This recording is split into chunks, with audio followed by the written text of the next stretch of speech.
சட்டமன்ற எதிர்க்கட்சி தலைவராக இருக்கக்கூடிய எடப்பாடி பழனிசாமி அவர்கள் தமிழ்நாடு கொலை மாநிலமாக மாறிவிட்டது என்கின்ற ஒரு புதிய குற்றச்சாட்டை வைத்திருக்கின்றார்கள்.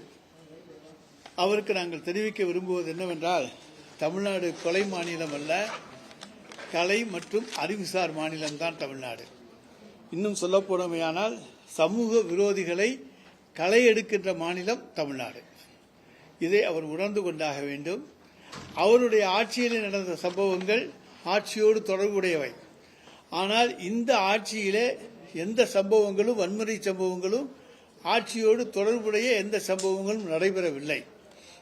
கொடநாடு சம்பவம் என்று எடுத்துக்கொண்டோமையானால், அன்றைய முன்னாள் முதலமைச்சர் ஜெயலலிதா அவர்களுடைய கேம்ப் அலுவலகமாக இருந்தது.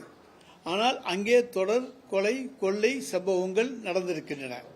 அது ஆட்சியாளர்களுடைய திறமையின்மையை காண்பிப்பதாக அமைந்திருக்கிறது, அல்லது ஏதோ சதித்திட்டங்கள் அடிப்படையில் அமைந்திருக்கிறது.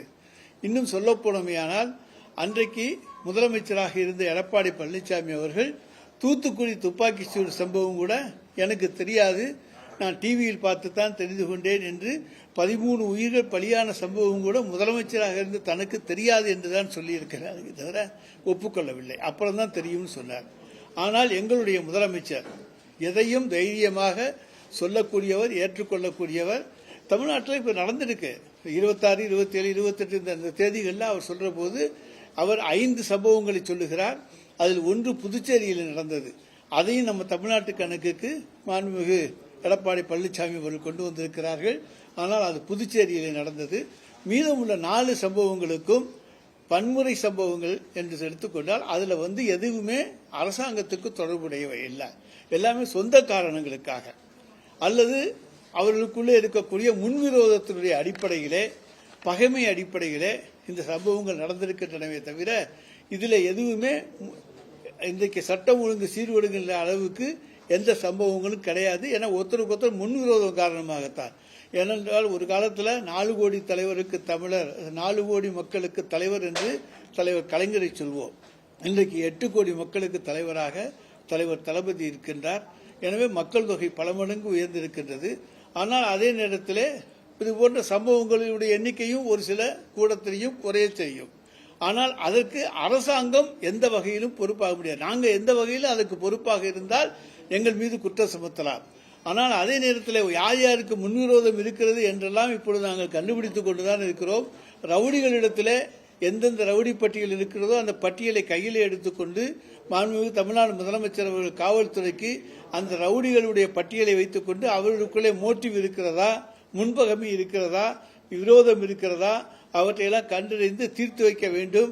இது மாதிரியான சம்பவங்கள் நடக்கக்கூடாது என்று முன்னெடுவடிக்கை எடுக்கின்ற முதலமைச்சராக மாண்புமிகு தமிழ்நாடு முதலமைச்சர் இருக்கிறார் என்பதை நான் இங்கே தெரிவித்துக் கொள்ள விரும்புகின்றேன். எனவே சட்டம் ஒழுங்கை இன்றைக்கு நாங்கள் சிறப்பாக பேணி பாதுகாப்பதால் தான் இந்தியாவிலேயே முதன்மையான மாநிலமாக நம்முடைய தமிழ்நாடு இன்றைக்கும் இருக்கிறது என்பதை யாரும் மறந்துவிட முடியாது, மறுக்கவும் முடியாது. எல்லா தொழிலதிபர்களும் நம்மை நாடி வருகிறார்கள். ஆனால் எடப்பாடி பழனிசாமி போன்றவர்கள் இதை வேறு விதமாக, வேறு கோணத்தில் இதை மாற்றிவிட்டு தமிழகத்தை பின்னோக்கி தள்ளிவிட முடியுமா என்று கனவு காண்கிறார்கள். அவர்களுடைய கனவு ஒரு காலத்திலும் பலிக்காது. நிச்சயமாக மாண்புமிகு தலைவர் தளபதி அவர்கள் எல்லாவற்றையும் வென்று காண்பிப்பார். தமிழ்நாடுதான் இந்தியாவிலேயே சிறந்த அமைதி பூங்கா என்பதை நிலைநிறுத்துவார். மக்கள் தொகை காரணம்னு சொல்லல. அதாவது அன்றைக்கு 4 கோடி மக்கள் தொகை இருந்தது, இன்னைக்கு 8 கோடி மக்கள் தொகை ஆயிருக்கு. சில இடங்கள்ல பிரச்சனைகள் எல்லாம் இருக்கு. மக்கள் தொகைக்கு வன்முறைக்கு காரணம்னு சொல்ல முடியாது. ஆனால் அதனால சில இடங்கள்ல கூட குறைச்சலா சம்பவங்கள் நடந்து கொண்டிருக்கின்றன என்பதற்காக நான் சொல்லுகிறேனே தவிர, அன்னைக்கு 4 கோடி பேர் இருந்தாங்க, இன்னைக்கு 8 கோடி பேர் இருக்காங்க. அந்த 4 கோடி பேர் இருந்த போது நடந்த சம்பவம் தான் இன்னைக்கு 8 கோடியிலையும் நடக்கணும் அப்படின்னு எதிர்பார்க்க முடியாது.